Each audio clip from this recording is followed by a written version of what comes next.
इन्डस्ट्रीको सबै फेक ग्याङ्स्टरहरू एकजुट भई मिलेर आइज गोला बारुद भिरेर आइज कङ्फु कराते सिकेर आइज आजै आइज अहिले आइज भर्खरै आइज 10 जना गनमान त गाउँतिर छ मेरो शहरमा को छ बुझेर आइज मेरो ब्लग पुरी सङ्की र जङ्की मलाई हाँसु त सुनेर धम्की अनलाइनमा गर्नौ टङ्की तर अघि पछि मेरो नभन्की सुनवे जुझ्ने भए जुझ्ने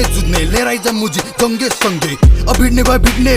सबैको टाउकोमा किचेर हिँड्ने पोखरा सिटीमा जन्मेको हुर्केको सानैदेखि देखे मारकाट को मुजी कतिको छ भने थाहा छ हामीले गन्दैन त जस्तो झारपात जेन्जिसदेखि बुढापाकासम्म सबजना फ्रेन्डली जेम्सीसँग सङ्गीतको यो प्रसङ्ग 10 वर्षपछि सुनेर दङ्ग viral sound on the talk of the town त्यसैले ऱ्यापरहरू बिच्केको म मेहनत गरेर निस्केको त मुजीहरूलाई यो रिस्केको I'm getting money, I'm getting famous Success देखेर them boys hate us Progress देखेर सबजना jealous They tryna stop us, they tryna fail us कसैले रोकेर रोकिन्न अनि कसैको सामुनि झुकिन्न जे बोल्छु त्यो गर्छु जिस्किन्न अनि कोले के भन्यो बिर्सिन्न